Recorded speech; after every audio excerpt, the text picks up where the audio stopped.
मंच पर विराजमान सभी मानव महानुभाव सज्जनों और सामने बैठे हुए सारे भाइयों बहनों मित्रों, मैं उम्मीद नहीं कर रहा था कि जल्दी से मेरे आंख में माइक आ जाएगा और ये तो बड़ी कुछ किस्मत है कि मुझे जल्दी बोलने दिया गया। और मैं आ रहा था, मैं भी जाम में फंस गया। स्टेडियम में जितने लोग हैं उससे उतना ही बल्कि उससे ज़्यादा लोग रोड पर है या बस्ती में हैं। और ये जो जनसैलाब है इसको देख करके ये समझा जा सकता है कि ये जो आदिवासी दिवस है ये जन जन का दिवस बन गया है, एक उत्सव बन गया है। ये तो जाहिर हो चुका है कई वर्षों से, परंतु इस वर्ष जिस तरीके की भीड़ इकट्ठा हुई है ये भी एक अपने आप में उदाहरण है।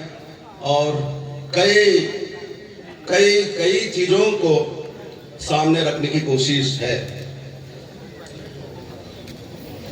देखिए,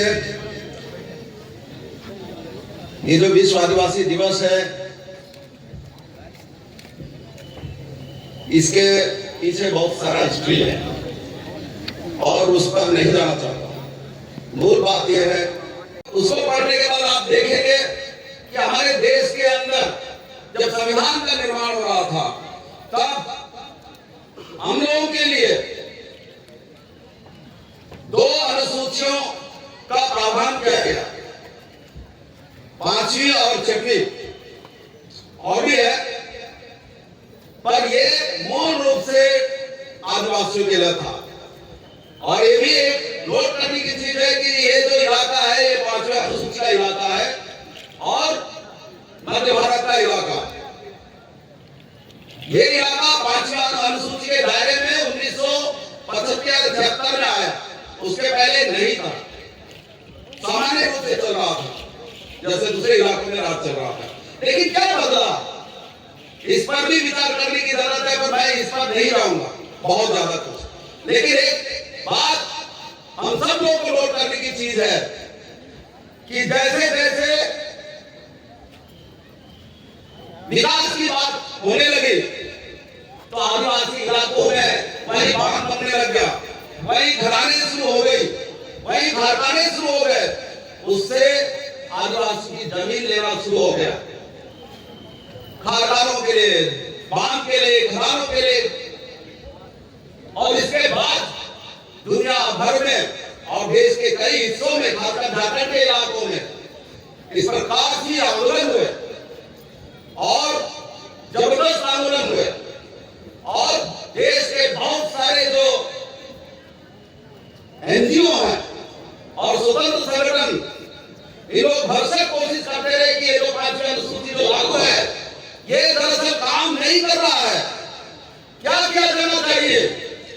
तब हालांकि इसके पीछे बहुत सारा काम है, पूरा कमेटी कैसे बनी, तमाम चीजें हुई। उसके बाद 1996 में पेशा कानून आया कि आखिर आदिवासियों की जमीन, जंगल और पानी की व्यवस्था सुरक्षा कैसे की जाए, इसको सुनिश्चित करने के लिए पेशा आए, पेशा कानून, जिसमें ग्राम सभा को काफी अधिकार दिया गया और ये भी उम्मीद किया गया कि नहीं, जिलों में जब स्वशासन की बात होगी तो 6वीं अनुसूची का अनुकरण किया जाना चाहिए, ये उम्मीद किया गया कानून में। लेकिन यहाँ कहीं हकीकत में दिखता नहीं। और फिर आप और क्या बोले, इसकी हालत आप पूरा देर में मैं कुछ गिराना चाहूंगा। बात यह है, फिर आगे बढ़ा समय तो 2006 में जब देखा गया कि नहीं, जंगलों में आदिवासी तो शताब्दियों से रहे हैं, उनका जंगल विभाग और दूसरे लोग काफी प्रताड़ित कर रहे हैं, यातनाएं दे रहे हैं, जेल भेज रहे हैं। आखिर जंगल तो आदिवासियों का है, क्योंकि जहां जंगल है वही आदिवासी है, आदिवासी जहां है वही जंगल है, बाकी जहां दूसरे लोग हैं वहां जंगल नहीं है। तो लोगों ने माना, पूरे देश और देश के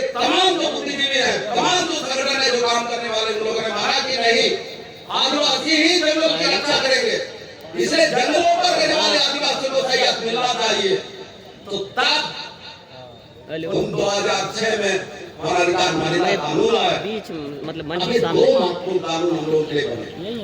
मंच के ये सामने पीछे हमें कहना चाहिए, एक बना 20वीं सदी में, एक कानून बना 21वीं सदी के शुरुआत में, और ये बहुत महत्वपूर्ण कानून है। लेकिन इन कानूनों का क्या हालत है, क्या हालत है आप देख सकते हैं। सच्चाई है कि आज हम थोड़ा इस कानून के नजर से हम बस्तर को देखने की कोशिश करें तो क्या क्या दिखेगा बताइए। आज पोलावरम डैम बनकर तैयार हो गया।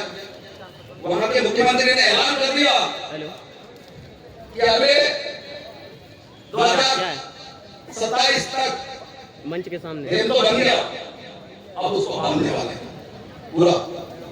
तो इसका मतलब है कि 17-18 गांव डूब जाएंगे, उनका तो डूब ही जाएगा, उसके साथ साथ इंजराम मंदीगुड़ा आपका बोला कि सोली तक के गांव डूब जाएंगे, जमीन डूब जाएगा। अरे किधर हो? ये हमारे इलाके की बात है। और आप देखेंगे इसी बीच में फिर बात चर्चा शुरू हो गई है बोधघाट बनाने की। आप लोगों को मालूम है बोधघाट इंद्रावती नदी पर भासुर के पास वो डैम बन रहा है, और उस बोधघाट के बनने से उस जमाने में करीब करीब 56 गांव डूबने वाले। आज की तारीख में तो 12 और सब मिला करके 100 से ज्यादा हो जाएंगे। उसकी जनसंख्या होगी कम से कम 70-80 हजार। ये 70-80 हजार लोगों की जमीन, उनका गांव, जमीन, मरघट, देवगामी, तमाम चीजें उस बांध के बन जाने से डूब जाएंगे। और ये लोग कहां जाएंगे? या तो फिर उनको वहीं जलमग। अरे तुम लोग कमाल। ये जो लोग हैं जो सत्ता से इनके लिए ये काफी मुश्किल भरा दिन आने वाला।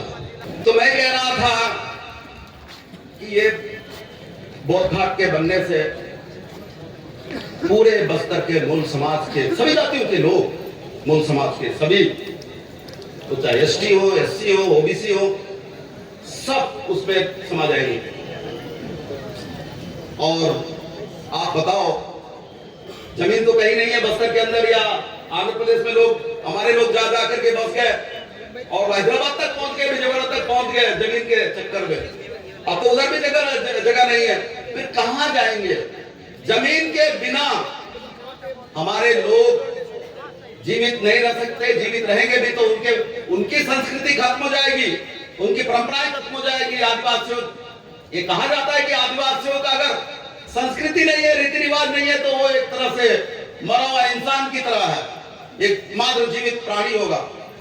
तो आदिवासियों के साथ अमूमन संस्कृति जुड़ा होता है। मैं कहना ये चाह रहा हूं कि ये बोधघाट बनेगा। फिर अभी आप ने सुना होगा कुत्तागुड़म से किरंदुल तक रेल लाइन बनना है, डबल रेल लाइन बनना है। और ये जो किरंदुल से जो पाइपलाइन गया ना वाल्टियर तक, आयरन ओर के छोटे छोटे टुकड़े यहां से लेके जा रहे हैं। आपको मालूम, आप सब लोगों को मालूम होना चाहिए कि ये जो बेलटला का जो आयरन ओर की गिट्टी है, लोहा की गिट्टी है, रोड से भी जा रहा है, ट्रकों से बड़े तादाद में जा रहा है। रेल से तो जा ही रहा था, अब वो रेल जो जा रहा था पहले, उसको भी डबल लाइन कर दिया गया, अब ज्यादा मात्रा में जा रहा है लोहा। और ये जो मैं कह रहा था एक पाइपलाइन, ये जो एक सिंगल पाइपलाइन था यहां से सुकमा से गुजरने वाला है, जो पाइपलाइन है आर्सेनल बित्तल का या एसआर का जो भी है, अब वो डबल कर दिया जाएगा। और वो भी अभी जो पाइपलाइन खींचना है वो बड़ा पाइपलाइन है। इसका अर्थ है कि सबरी का पानी अब ज्यादा लगेगा और ज्यादा मात्रा में लोहा ले जाएंगे। और नगरनार तक सरेली पाइपलाइन जा रहा है।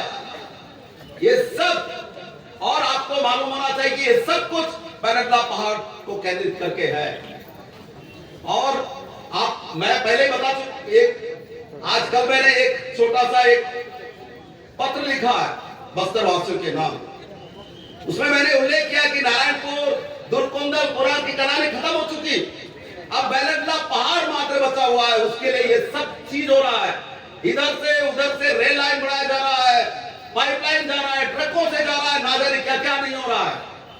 और वो जो पहाड़ है, वो पहाड़ केवल पहाड़ नहीं है, वो पहाड़ में केवल लो आयस के खदान है ऐसा नहीं है। उस पहाड़ पर हमारे जो अनाल पेन, हमारे बहुत सारों के अनाल पेन उस पहाड़ पर है, उस पहाड़ के इर्द गिर्द है। अगर ये जिस तरीके से कोशिश हो रहा है, वह तमाम बड़ी बड़ी कंपनियां आ रही है, मित्तल आ गया, रुंगटा आने वाला है, अदानी के लिए सारे तैयारियां हो रही है, अंतरराष्ट्रीय हवाई अड्डा बन रहा है, ये सब अगर हो गया तो बैरल्ला पहाड़ नहीं बचेगा। इसका मतलब है कि हमारा जो अनाल पेन है वो भी खतरे में है। अनाल पेन खतरे। अच्छा,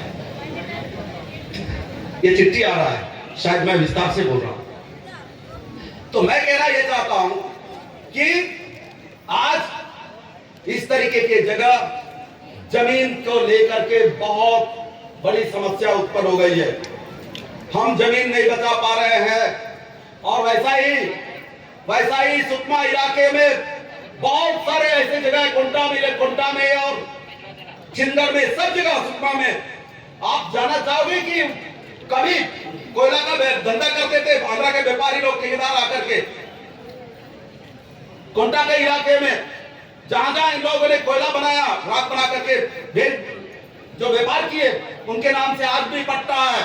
ऐसे पूरे दोनापाल से कोंटा तक, कोंटा से पूरा भेजी जगरगुंडा तक, सब पूरे अधिकांश गांव में इस तरीके का जमीन है। कहीं 200 एकड़ है, कहीं 150 एकड़ है, कोई 50 एकड़ है, कोई 90 एकड़ है। वो किसके नाम से है वो जमीन? वो जमीन आंध्रा के किसी राव या रेड्डी या क्या क्या नायडू के नाम से जमीन है। आज जब समय बदला तो अभी तक तो उनके कोई वंशज नहीं आए, सामने नहीं आए।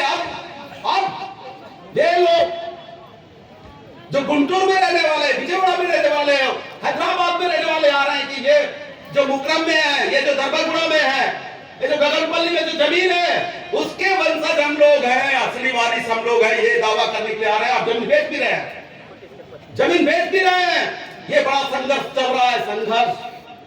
तो कहना ये चाह रहा हूं कि कहां है हमारा पैसा, कहां है हमारा वन अधिकार कानून, कहां है 5वीं अनुसूची जिसको हम ऑटोनॉमी की बात करते हैं, कहां है? गांव की स्वच्छता किधर है?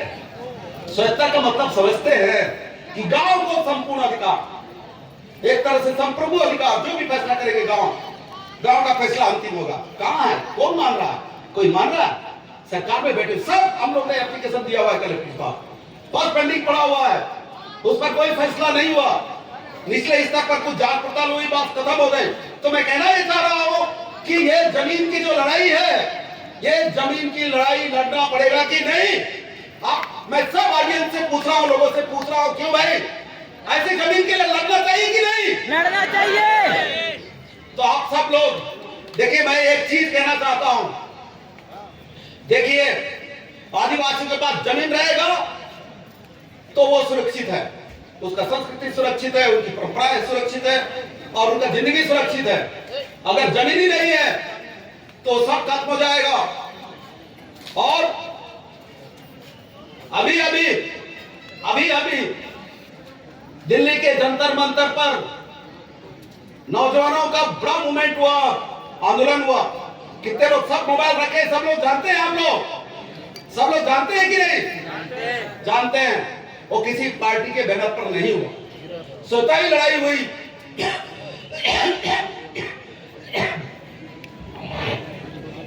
मुझे लग रहा है आजकल हमारे जमात में बहुत सारे पढ़े लिखे लोग हैं और पढ़ भी रहे हैं, जिसको जैन जी कह रहा है, जैन जी, जैन अल्फा, क्या क्या नाम से पुकारा जा रहा है, संबोधित किया जा रहा है। मैं उन्हीं से मेरा भी सवाल है कि ये जो बस्तर पर जो इस तरीके का जो खतरा मंडरा रहा है, उसके लिए आप सब लोगों को संगठित होना पड़ेगा। होंगे कि नहीं आप लोग? या सब तो नौजवान दिख रहे हैं, क्यों भाई होंगे कि नहीं? होंगे। तो लड़ना होगा। मैं एक चीज बोल के जल्दी से खत्म करना चाहता हूं। देखो भाई, सरकार नौकरी नहीं दे रही है, सरकार के साइड से कोई नौकरी नहीं है। इक्का दुक्का नौकरी आता है, कोई हॉस्पिटल में, कोई किसी डिपार्टमेंट, उसमें भी पता नहीं क्या क्या हो जाता है, कोई पारदर्शिता नहीं है। अतिथि शिक्षक नियुक्ति होता है, पता नहीं कहां से आ रही है, ये भी पता नहीं, इस तरीके की बातें आ रही है। मैं कहना चाहता हूं कि ये तमाम चीजें जो है इसमें पारदर्शिता होनी चाहिए। जो भी छोटी मोटी नौकरी के लिए लोग ललायित है, परेशान है, उसको हासिल करना चाहते हैं, उनके सामने जब वो एप्लीकेशन दे तो उनको लगना चाहिए कि हाँ सरकार जिनको लगाई है सही से लगाई है। ये एहसास हो जाना चाहिए जो भी आवेदक हैं, उम्मीदवार हैं, जिनको लगे या ना लगे सबको। पर यहाँ ऐसा नहीं हो रहा है, ये बड़ा खतरा है, बहुत बड़ा दिक्कत है। ये नौकरी लोगों को नहीं मिल रहा है। 8-10 हजार की सरकारी नौकरी भी जो परमानेंट नहीं है, डेली वेजेस का है, उसमें भी लोग 50-100 हजार लाखों रुपया देकर के आ रहे हैं। ये स्थिति है इस इलाके के, इस बस्तर की। तो मैं कहना ये चाहता हूं कि आप जो जंगल जमीन है, जो हमारे पास इतना विशाल भंडार है, संपत्ति है, अगर यही संपत्ति पैसा के हिसाब से गांव को अगर ये अधिकार मिल जाए, ये तमाम जो गुड़ खरीद पर हमारा हक भी हासिल हो जाए, स्वामित्व मिल जाए, तो मैं समझता हूं कि हमारे बेरोजगारी की बहुत सारी समस्याएं हल हो जाएंगी। उसके लिए हम सब लोगों को संघर्ष करना होगा। आप लोग इसके लिए तैयार रहिएगा। बिल्कुल तैयार होंगे कि नहीं?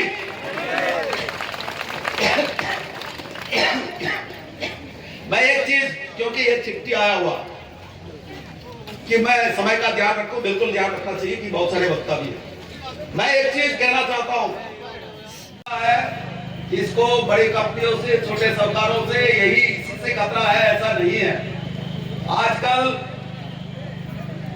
बस्तर में बड़ी तादाद में भारी आबादी आ रही है, घुस रही है बेहिसाब। मैं कह रहा था बेलटला पहाड़, अब दंतड़ा इलाका खतरे तो है, वहां का विधानसभा बचेगा कि नहीं आने वाले दिनों में कहना बहुत मुश्किल है। और अब ये जो बस्तर के ये जो कस्बाई इलाके हैं, इन इलाकों में दिन प्रतिदिन नए लोग दिखेंगे और नए लोग आकर के बस रहे हैं। पूरे देश के अलग अलग हिस्सों के लोग आकर के बस रहे हैं, और वो बड़े बस्ती हो, लेकिन धीरे धीरे वो गांव की तरफ जाएंगे। और आखिर कहां जाएंगे? जमीन पर ही जाएंगे। ये बहुत बड़ा खतरा है, बहुत बड़ा खतरा है।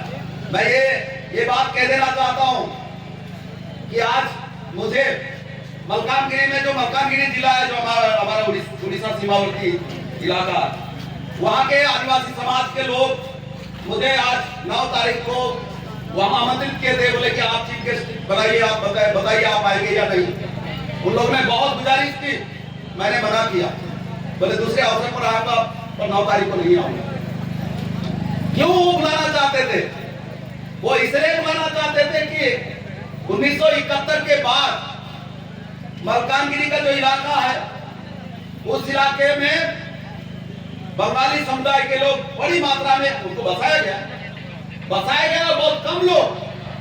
उस समय हम लोग जानते थे, थोड़े छोटे क्या नाम नंबरों में बसाया गया, लेकिन आज की तारीख में उनकी तादाद इतनी बढ़ गई कि आज मलकानगिरी जिले में पॉपुलेशन की दृष्टि से वो लोग आदिवासी और दूसरे जो तमाम मूल लोग हैं, उनके बराबर वो लोग हैं या उससे ज्यादा है। ये लोग संख्या में ज्यादा है। स्थिति क्या है वहां कि आज अगर वहां जो एमएलए आप एसटी का है, वो अगर वो चुनाव जीतना चाहता है तो आदिवासी की वोट की जरूरत नहीं है, उसे बंगाली वोट की जरूरत है, बंगाली वोट की जरूरत है। आप बताइए, आदिवासी सीट है मलकानगिरी, एसटी सीट है, लेकिन वहां का एमएलए बंगाली वोट से जीत रहा, एक तरफा जीत रहा। तो वो किसका पक्ष लेगा भाई? अंदर से एसटी का लेगा या बंगालियों का लेगा? आप लोग बताइए, किसका लेगा? पक्की तौर पर बंगालियों का लेगा, वो दिख रहा है। हमारे यहाँ भी अंतर्गत ऐसा ही है। लेकिन मैं कहना ये चाहता हूं कि 1 साल पहले वहां एक बड़ा इंसिडेंट हुआ, घटना हुई।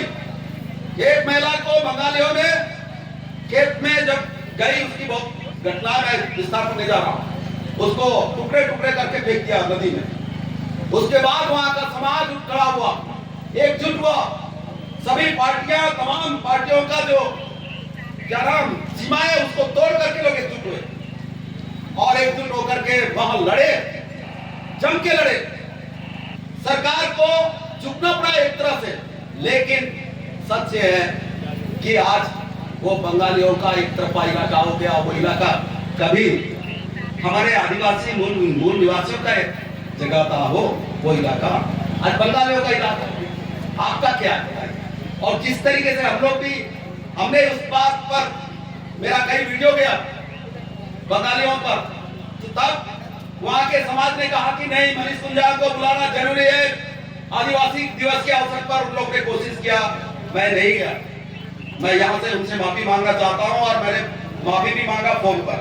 लेकिन मैं कहना ये चाहता हूँ, ये खतरा वही नहीं है, ये खतरा पूरे बस्तर भर में है, हमारे इलाके में भी है।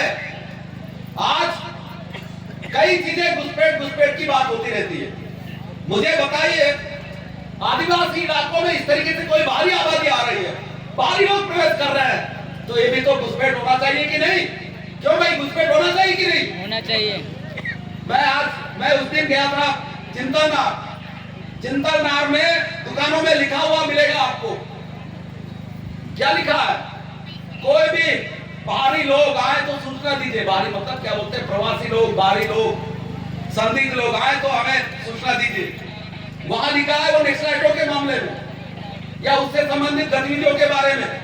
लेकिन मैं कहना ये चाहता हूं कि ये जो इलाका है, ये 5वीं अनुसूची का इलाका है, शेड्यूल एरिया है। यहाँ इस तरीके से आना जाना या बसना कैसा हो रहा है?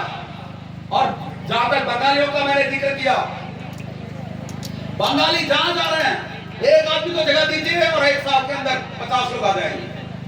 ये बीमारी है और ये ऐसा ही नहीं है, ये बहुत बड़ी सामाजिक मसला है। ये इसको आप इग्नोर नहीं कर सकते।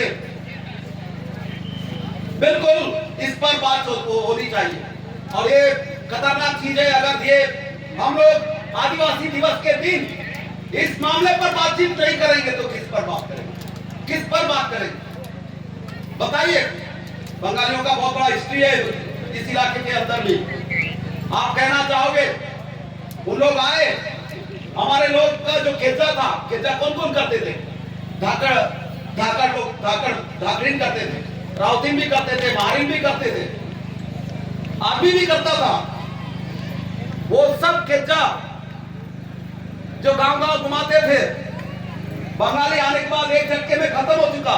हमारे लोगों का रोजगार जो भी था उसको खत्म कर दिया।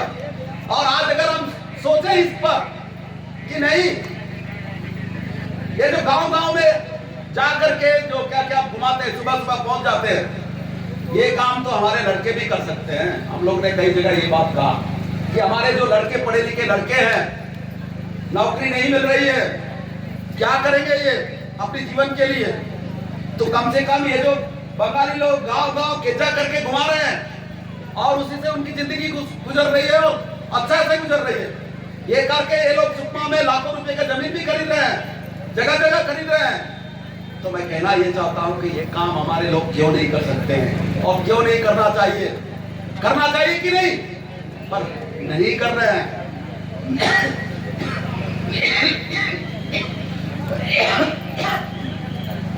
जब तक हमारे लोग इसके लिए तैयार नहीं होंगे, इस तरीके से बदस्तूर जारी रहेगा। तो मैं कहना ये चाहता हूं कि ये सब जो चीज हो रहा है, इससे सतर्क होना चाहिए, हम सबको सतर्क होना चाहिए। मैंने शायद बहुत वक्त ले लिया, पर मैं कहना चाहता हूं कि जल जंगल जमीन तमाम प्रावधानों के बावजूद, पेशा मान्यता कानून, ये सब आ जाने के बावजूद सुरक्षित नहीं है। अधिकारी और प्रशासन हमारे लिए काम नहीं करते हैं। जहां बड़ी कंपनियां आ जाती है तो वो आदिवासी या यहाँ की जनता के लिए काम नहीं करेंगे, वो बड़े कारपोरेट के लिए काम करेंगे, बड़े कंपनियों के पक्ष में काम करेंगे। ये जाहिर हो चुका है, हमने तमाम लड़ाइयों में ये देख लिया है। इसलिए मैं कहना चाहता हूँ कि अब आदिवासी समाज को जागरूक हो जाना चाहिए। मुझे लगता है कि जागरूक है भी, समझ भी रहा है। दुनिया के लोग, हमारे देश के बड़े बड़े बुद्धिजीवी इस बात का अंदाजा नहीं लगा लिए थे कि है जो आज का जो जनरेशन है, जेन जी है, वो पता नहीं मौजूदा सरकार के खिलाफ विद्रोह कर पाएगा या नहीं, लड़ पाएगा या नहीं, इस बारे में सोच भी नहीं पाए थे। तब तक हमारे यहाँ के जो नए लड़के जिसको जेन जी कहा जाता है, उन लोग उठ खड़े हुए, अपनी मांगों को लेकर लड़े, शिक्षा व्यवस्था को लेकर के, पेपर लीक के सवाल को लेकर के, अपने रोजगार को लेकर के उठ खड़े हुए दिल्ली पर। केवल दिल्ली में नहीं बल्कि देश के अलग अलग 100 से ज्यादा बड़े शहरों में ये बड़े आंदोलन हुए, सुपना में हुए उनके समर्थन में। मैं कहना ये चाहता हूँ कि हमारे जो तमाम जो जेन जी जो हैं, इनको ये सारे सवाल जो जल जमीन और रोजगार के सवाल पर एकजुट हो जाना चाहिए, एकत्रित होना चाहिए। यही आज के तारीख में मेरा एक सलाह है, सुझाव है। बस इतना कह करके मैं अपनी बात यही समाप्त करता हूँ। धन्यवाद।